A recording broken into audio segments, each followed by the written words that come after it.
Hey guys, it's your pal Victor here from Cult Classics and Cult Following, and I am back with a new horror movie review, and today I am doing a review of the new Zack Snyder zombie movie, Army of the Dead. So I have some mixed thoughts, ideas about this movie, so I'm gonna get started. I'm gonna say one of my favorite things about Zack Snyder, Zack Snyder movies is, when they're doing the opening credits of a movie. Ever since Dawn of the Dead, he's had some cool stuff going on, and the credits for this movie are actually pretty dope. They remind me a little bit of Zombieland, but it's kind of like, how the zombie outbreak starts to where we get to in the movie, all told through the music of Richard Cheese. And the Richard Cheese, Zack Snyder relationship continues from Dawn of the Dead. And that's kind of one of the things about this movie that's kind of cool in a way, that this movie pays a lot of nods to a lot of other zombie movies. And while it's an original IP, like original zombie story, it's done in a way that you might think, you guys, this is a sequel to the Zack Snyder Dawn of the Dead, or a sequel to Night of the Living Dead, or a sequel to Return of the Living Dead. It can work on any of those factors, and that's kind of cool. Basically, the gist of the story is this: that at some point, a accident occurs wherein Las Vegas becomes kind of a zombie no man's land, and the army kind of has to erect a wall around it to keep the zombies in, and it's not part of the U.S. anymore. Think of it as a zombie Gitmo. And the president has decided, I'm going to get rid of the zombie Gitmo by nuking it. And there is a guy played by, what's his name?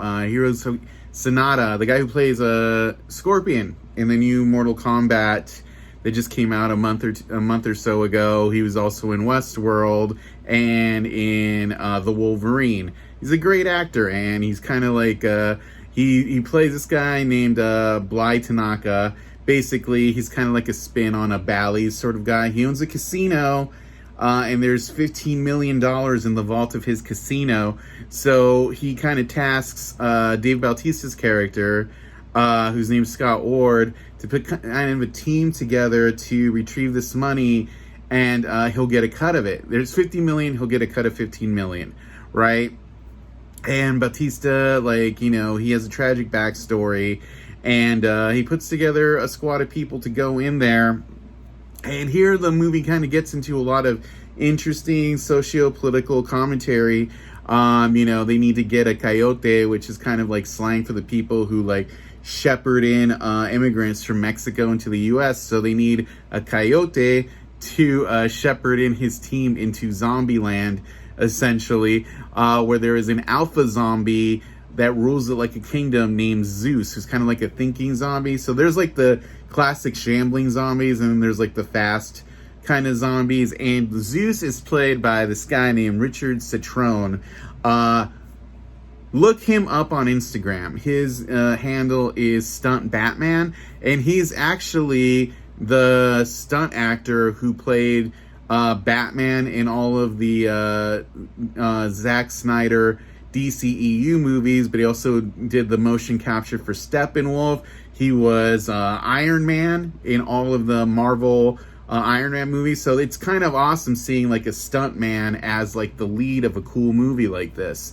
And he doesn't talk, he kind of does the whole growl thing, but he has great presence, and he's actually really awesome. I'd love to see him in more stuff. I think this is one of the things I think is really cool since movies like John Wick came around, is seeing stunt performers kind of starting to get actual parts in movies, since stunt performers are ostensibly the people who bring these actual comic book characters to life.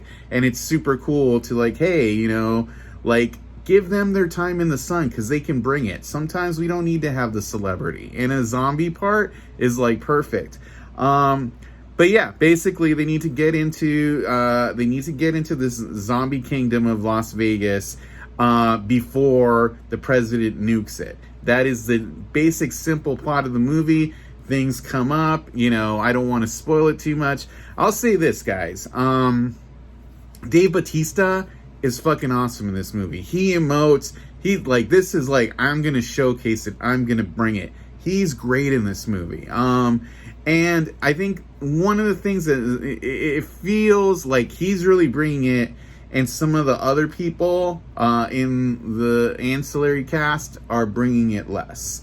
And that's sort of like there's like this this father-daughter dynamic that leads to that I am not like super into the way it all plays out in the movie, you know, and I kind of feel he could have been served better by a little bit better writing there, you know, but like he does the best he can with his material.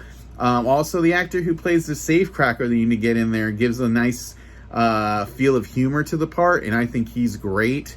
And Tig Notaro is actually really awesome in this, in a role where she's basically I don't know if you guys knew, but basically the original actor who played the role she's playing was erased because he got canceled, so he was removed from the movie, and she was like thrown in there, but you would never really know that she wasn't part of the actual ensemble. And I like her role because she kind of acts the way an actual human being in a zombie movie would. Like, oh hey, you know, this guy who's hired us is making us take his head of security with us. Shouldn't we kill him? Because he's clearly here to fucking make sure we don't get the money out, you know? Like, little things like that. Like, oh yeah, that actually makes perfect fucking sense.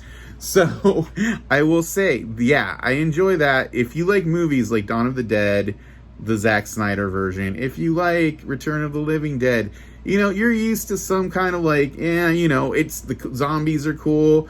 We got some like nice stealth video game shit going on, and kind of some, this movie has a fuck ton of gore. People are just exploding body bags of fluid. So that's another plus for this movie in my book.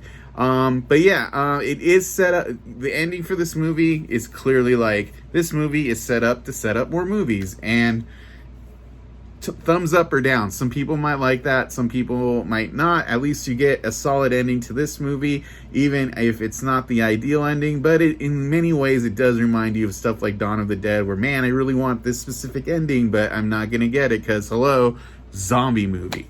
So I will say I'm gonna go a little bit above middle of the road on this and be like this, you know. It's a fun movie. I've watched it a couple of times. The fact that I've rewatched it means it's actually probably, it holds up pretty well. You know, it's 2.5 hours long. It actually flows much better than that. You can tell the stuff they probably should have cut out, but you know, it's paced well and it doesn't seem its length. So, you know, I'm all for more zombie gore. And hey, if 2.5 hours means I get to see a zombie tiger have like a 3 to 4 minute mauling of a guy and then eat his head, then I'm all for, you know, keeping the fat if that means I get to see zombie tigers eat people. So hey, gore, fun, original concept.